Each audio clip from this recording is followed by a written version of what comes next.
The best way you can support me is with a simple subscribe. Subscribe to my channel for more content like this. All right, Mr. TALIAFERRO TV, how's everybody doing? Somebody asked the question to me the other day. What's stopping the Kyrie Irving trade? I thought he wanted out of Cleveland. Is he not going to get traded now? And I hate to be the guy to do this because this guy gets a beating online enough. Every media outlet talks about this man every day of his life. If you got some outlets, I believe, or some shows that wouldn't exist if this man wasn't alive. But I hate to do this, but I got to be that guy. LeBron James is holding up a Kyrie Irving trade. Period. It's the truth. The Cavs are scared out of their minds that they're going to lose LeBron James in the offseason. They're scared. Remember, LeBron James has the opportunity to opt out of his deal next summer, become a free agent, sign with any team he wants.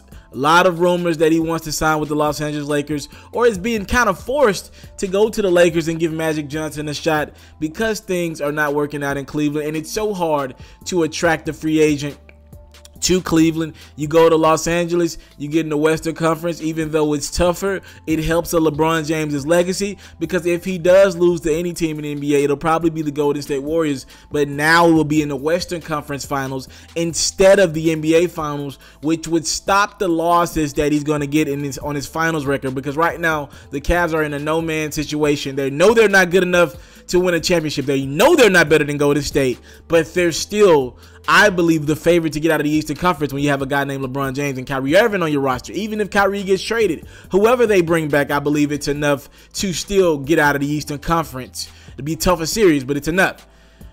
The Cavs have told LeBron, look, we would love a commitment from you, sign long-term so we can build this thing around you. You got guys like James Harden signing long-term deals. Some of the younger superstars, you got Anthony Davis who's locked up long-term. But LeBron James loves that flexibility in his contract, and he loves to bet on himself. He likes to be a free agent every 2-3 years, test the market, keep his team, keep the Cleveland Cavaliers on their feet to make moves and consistently put a winning basketball program around him. You can't argue with what he's done. It's led him to 3 championships, a lot of NBA Finals appearances. He has no trust for Dan Gilbert, and I don't blame him. The problem with that, Cleveland got to look out for themselves. If you want to trade a guy like a Kyrie Irving, you got to maximize what you get back, especially after seeing guys like Paul George get traded, guys like Jimmy Butler get traded, DeMarcus Cousins at the deadline. They haven't gotten back, to me, sufficient value for any of these guys. I think Jimmy Butler might have been the best trade. Paul George got traded for what? Victor Oladipo? Come on now. So you gotta really, if you're the Cavs, do your due diligence. And if LeBron committed long term, there's a trade out there with the San Antonio Spurs. The San Antonio Spurs want Kyrie Irving. One trade I've heard, the San Antonio Spurs will be willing to give the Cavs Danny Green, Tony Parker, and LaMarcus Aldridge. That will let the Cavs have like a 1 or 2 year window to try to compete for a championship with that team. Again, financially, I don't know how that will work out. Maybe you got to trade a Tristan Thompson as well. But the Spurs would get Kyrie Irving to put him alongside Kawhi Leonard. It looks like that's what Kyrie Irving wants. And you would instantly have a 1-2 punch in the Western Conference that could compete with the Golden State Warriors. I believe that with Coach Greg Popovich, right?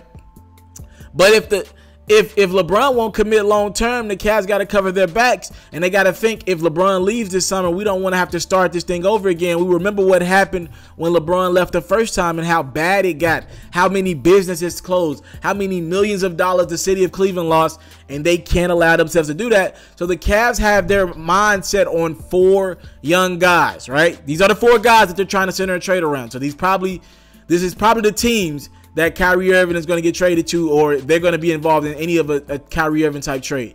They either want Kristaps Porzingis from New York, Jason Tatum from Boston.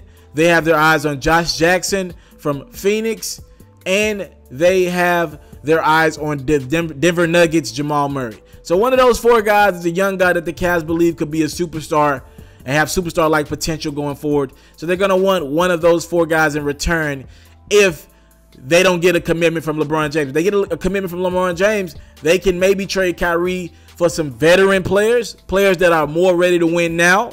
But if you don't have commitment from LeBron James, got to trade Kyrie for younger guys. Got to cover your back if LeBron James will leave. So a lot of this is on LeBron James. He's kind of put the Cavs in a no-win situation. But let's never forget, Dan Gilbert did LeBron James dirty with that letter. He has no trust in Dan Gilbert. That's why LeBron won't sign long-term. He doesn't know if he'll be there long-term. He delivered his championship to Cleveland, and now he might be looking to go and play elsewhere. He wants to keep his options open at the minimum. He feels, and him and his team feel, when he signs long-term, the Cavs don't do their part. They think that they pretty much take LeBron for granted. And LeBron, if you can say what you want about him, he's a businessman first. And every year he wants to put himself in the best position to win. That's why Kyrie Irving hasn't gotten traded yet, though, because they got to find a piece. They got to try to get LeBron James to commit long-term. And it looks like he's not going to do that. So right now they're stuck. Do you trade Kyrie for young pieces to build for the future without LeBron, or do you try to believe that LeBron's going to sign next summer with you guys and you go get some older veteran guys who are ready to win now?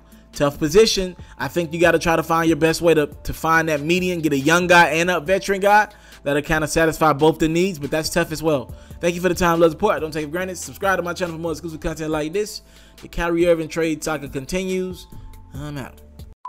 I want to salute you, homie, you know, for building your own thing and doing your own thing, creating your own platform, your own website. I got one life to live out my dreams, and I'm giving this thing all I got. I interview celebrities. I talk sports. I represent the culture. Right now you're turning up on itsmrtaliaferro.com, shawty.